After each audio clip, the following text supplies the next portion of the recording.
Teamwork or how to make a killing, guys.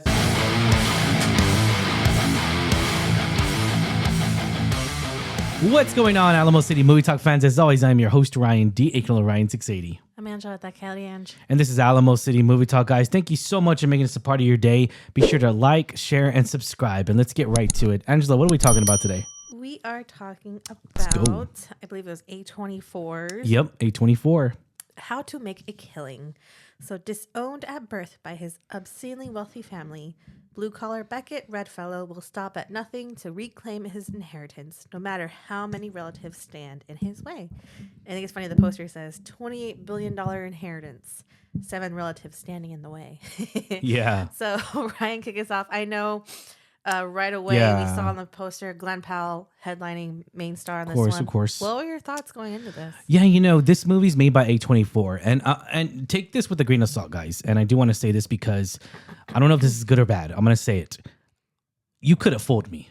You could have, if someone would told me that this was an A24 movie, you really could have fooled me. It for me, it doesn't feel like an A24 movie because of the fact that it just feels like one of those, I don't want to say like knockoff popcorn movies, but it does kind of feel that way just a tad bit and everything. It really feels like that this movie tries to do something that it's out of the abnormal, but doesn't really fully succeed to the full extent. Did I still enjoy Glenn Powell? Yeah, I did. I mean, this is a simple, okay movie that's kind of interesting in a way, but at the same time though, it doesn't really take too much risk. I want to say this. Sure. It's very, all the ideas of this movie are very subtle and they're very like non-risk taker movie. And I hate that because of the fact that A24, we've known for all their projects for the most part, have all been risk-taking movies. I mean, look at even that one film about the religious, which I thought was really interesting with oh my gosh, what's his name? He's always in oh my gosh, he was in Love Actually, the Prime Minister. Remember, he was in that one. I forgot. Hugh Grant. He was in an insanely crazy movie about proving religions, and I thought it was a very interesting concept that came out last year or the year before, 2024, 2025.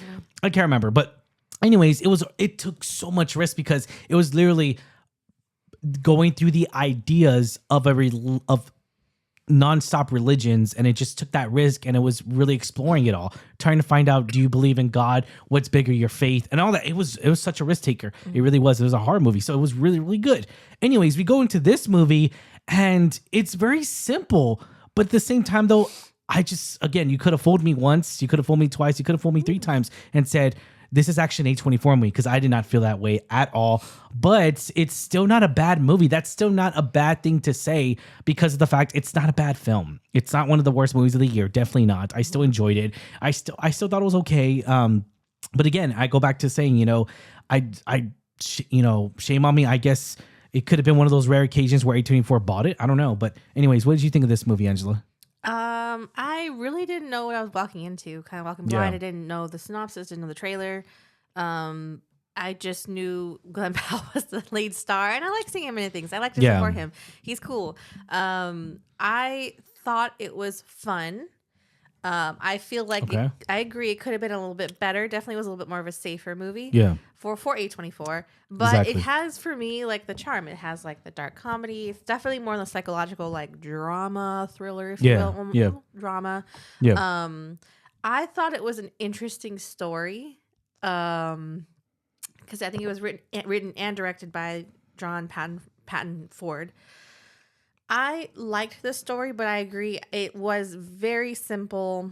Maybe we had heard like a simple concept like that before. Yeah. Again, nothing on it. I do like the format, the flow of the movie. I think most of it is narration by Glenn Powell's character. He kind of, which is fine, recounts his past and leading up to that moment. Yeah, yeah. I will say I loved the performance from Glenn and also the second leading lady, Margaret Qualley. I think that's how you pronounce it. Yeah, Margaret Qualley. Love her. Yeah. She played this character so well. It was so scary so well. Yeah. But again, I enjoyed the movie for what it was. Was it my favorite movie? No. But I still had fun watching it. It was really interesting to me.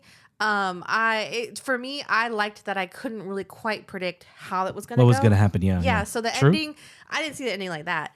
But I enjoyed that. I think it had some really cool, fun moments. It is rated R, so I will say there is some not gore, but violent scenes, and it's just overall fun movie to watch. And then we get Jessica Henwick in here from Game of Thrones, from Dorne, the sisters from Dorne. Yeah, she's one of the Sand Pedro sisters. Pascal's daughters. Yes. Yeah, the three. Yeah, so I thought I was like, oh, I recognized her right away. I was like, she looks so familiar, and I was just like, man, I can't put my finger. And then we looked it up afterwards. So definitely, she's been in plenty else and then after that, but going back to the cast and everything, Margaret Qualley, she's fantastic in The Substance. If you haven't seen that movie with her co-starring right next to the legend Demi Moore. I'm sorry, Demi Moore.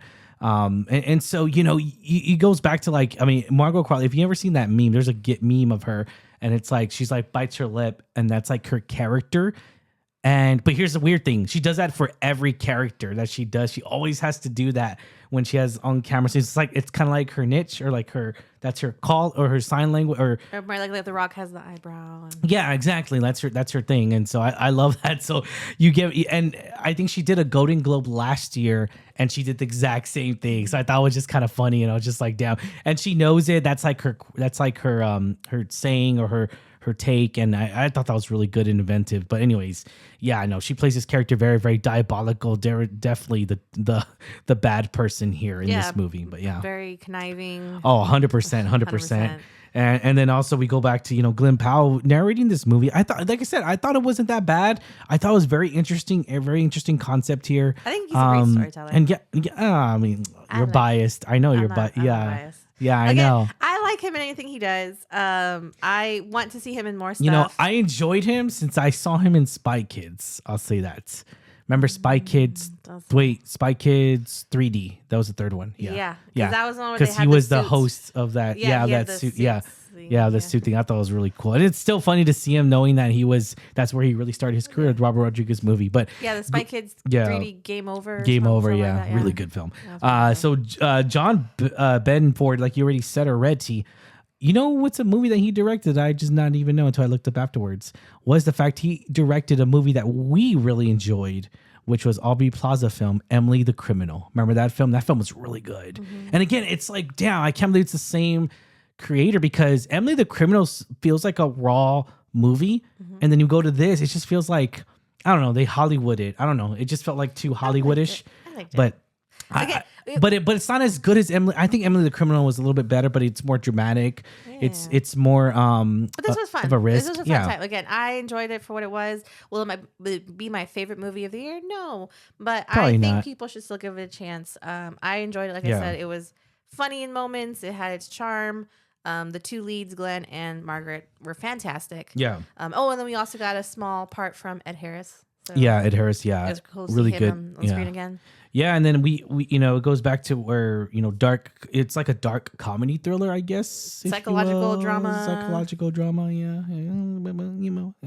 Yeah, a little bit. But of both, again, I think if that's kind of like something you're interested in, definitely give it a chance. So you might be surprised. Yeah, Glenn Powell's definitely entertaining in this movie. He keeps you entertained throughout the whole film. And I go back to where the runtime for this movie is spot on. It's really good. Maybe it could have gone a little bit shorter, but I feel like if you would have gone 2 hours. It's an hour 50? Hour 45. 45, yeah. It did not need to be longer. No, I will say that. God, I agree. no. And I don't It think felt for me, it felt like 2 hours. I don't know if that's bad or good. Take it whatever you want. I'm just saying, and it's very fast paced. It's edited very well. It's energetic tone. It's very get going tone, I guess, if you will. And yeah, if you really like movies like that, especially the thrilling part of it, and the fact that you don't know what the hell's gonna go on and everything.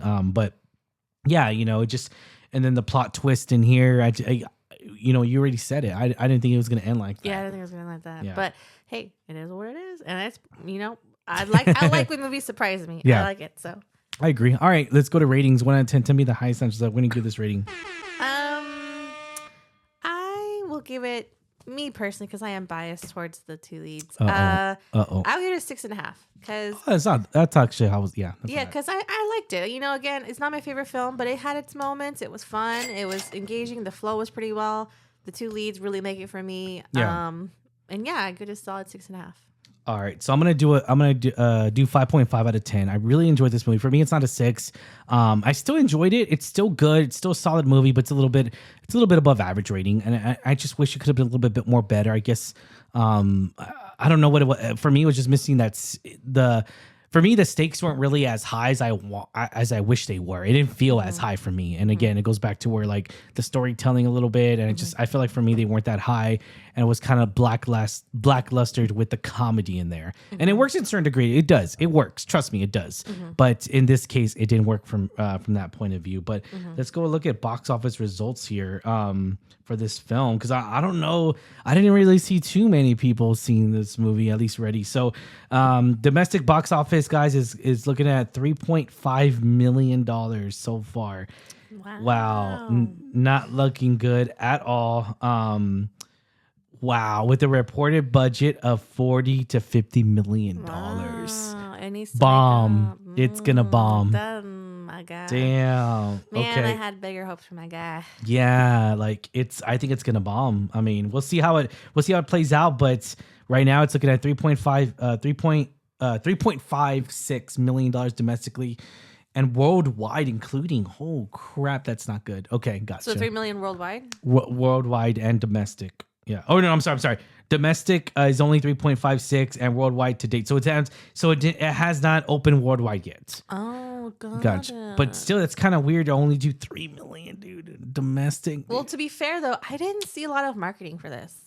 I didn't see a lot of trailers for this. I didn't see a lot of things on social media, online. Yeah. So I don't know if people know that this movie's movie's going to come out. Yeah. And also, we're in that weird realm right now where they're not doing screeners for a lot of movies, including Scream 7, but we're not going to get into that. But definitely raises a lot of eyebrows and a lot of questions, guys, because the movie industry right now, as for February and January, is usually kind of shitty movies. I didn't feel it, honestly, we didn't feel that way with January. January was actually really good. Surprisingly, it was really good, solid for movie making. It was not bad. But February, I'm feeling it. I am really feeling it. And this is a short month. So, yeah, I'm definitely feeling a lot of the films. Next week or this week? I'm just feeling the films haven't been as good, and people are not. Here's the thing with me, guys. I'm going to go on this little rant real quick. 1 minute rant. If they don't make great movies, a movie ticket. Okay, we have the movie pass, right? That's no question. That's no secret here. No secrets here. We have the movie pass. We pay $18, $20, $21 with tax for the Regal pass. Not everyone gets that. Not everyone can afford that. And that's fine.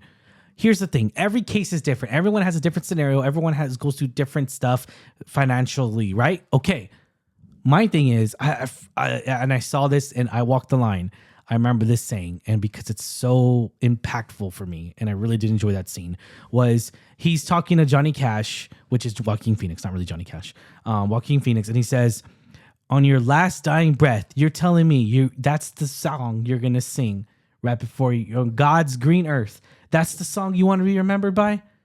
And then Joaquin is just like, no, like it was that one Christian song they were singing. They're like, no, I want to be remembered for another song. So it's like, my thing is, moviegoers, it's expensive to go to the movies. It is. It's no question about it. It's fucking expensive. It's gone up and it's only going to go up. I hate to say that. Yeah. Concessions. And granted though, we're in the part of the world where it's not even that expensive compared to other markets. So we're in San Antonio, Texas, totally different market, right? From Austin, even LA, which is insanely expensive. But anyways, so going back into my scenario here is the fact that people are not going to go spend money unless they really, really want to spend money. They're not. We got Avengers, movie coming out later this year. Doomsday coming out. I can't believe Spider-Man's going to come out in May and we haven't seen a trailer. Like, what the fuck is going on here? What's going on in the world? And it almost makes you question the fact that studios are very hesitant to release stuff. They're very hesitant to release trailers and stuff. You know why? Because people on social media like us, not us, but like other people attack the trailers, and they're like, it makes us question it because we're like, well, studios don't believe in it, then why should we? And here's Disney on the opposite spectrum that's released a clip of a lizard that's gone viral and best PR you could ever. Okay, but that's different though. That was last year that they were marketing since last year because let's be honest here. Let's be honest. No one No one knew shit about this movie until that lizard went on TikTok and they released it, and then boom, all the memes went viral. But like, see, that's that's beautiful marketing. Yeah, but see, here's the thing. It took what, like 4 months, 5 months of marketing. When did it come out? It came out like in the fall of last year, or like October. The lizard thing. When did it come out? Yeah, probably like fall of like last year. September, October. Yeah, so that's what I'm saying. And it took all that till now. Like, it's crazy to me. But it took a simple meme or a simple Just like a clip. Yeah, a clip. But see, here's the problem. Here's a smart thing. If they didn't do that, would people go see this movie? No. Why? Because it doesn't. It's not like a Toy Story movie. Because we have seen but it's not trailers for that movie, like full trailers for that movie. But the trailers are okay. They're trailers are okay. They're not that they're great. Funny, but I think they're I agree. The reason why people are going to go want see to it movies because the lizard. But here's the thing, though. That's beautiful, great marketing by Disney. But the fun fact for you, it's not a regular IP, so it's not like Toy Story. Yeah. People are going to go see Toy Story comes out later this year. Everyone's going to like 30 years. Yeah, but also it's a 30-year for Toy Story. So yeah, everyone's going to go fucking see Toy Story, but it's not a Toy Story movie. That's what I'm arguing. It's not a Toy Story movie, and it's not a Batman. It's not a high, big film. Marvel. Yeah, exactly. So you know what Disney did? They fucking thought of an idea. They're like, oh, hope you give that kid a raise, because it was probably a kid that thought of that to put it on TikTok. Hopefully that did happen. So hey, all I'm saying is that it just quality of movies. People want to pay they don't mind paying for the price, but they care about the quality of it. And a lot of times people will be like, I'll just wait for that for streaming. I'll just wait for it to stream. Fuck that. Go see it in a movie theater. Go see it at the best theater possible. And yeah, that's what we're here for. But at the same time, I'm like, movies deserve to be seen in theaters, and people care about quality. They do. They don't want shitty movies. Look at all the shitty movies we got in Marvel recently. Like, they're not great. Yeah, Marvel used to be an experience, like I cannot forget the day when we saw Black Panther, and that movie was so crazy busy and it was so impactful. We saw it impacted. I think we saw that like 3 times in theaters. Yeah, and it impacted so many people, and it was just so beautiful, influential. That was amazing. It was great. It was great. And it was one of its kind. Ryan Coogler, who directed that and made that movie, of course, the great Chadwick Boseman. And so yeah, Michael B. Jordan. Yeah, so the cast was stellar, and so that's what I'm saying. Like, the quality of it, though, they took their time with it. It was already in the works. They took the time with writing and everything, but because of I'm not gonna go into the whole Disney spiel, but yeah, let's just leave it at that. But anyways, people care about quality of work, not like quantity anymore. And that's why Netflix has stirred away from that and canceled all these fucking shows. But anyways, I'm gonna stop talking, guys, because I'm gonna keep going on. But anyways, that's our take here. Hopefully stick around for that. If not, sorry. But yeah, no, I give 5.5. Angela gave it a 6.5. Yeah, all right, guys, there you have it. Be sure to like, share, subscribe. I'm Ryan D. Aka Ryan 680. I'm Angela, that Cody Ange. It's Alamo City Movie Talk, guys. Let us know in the comments down below what y'all think, and have a good one. See you at the movies. Latest.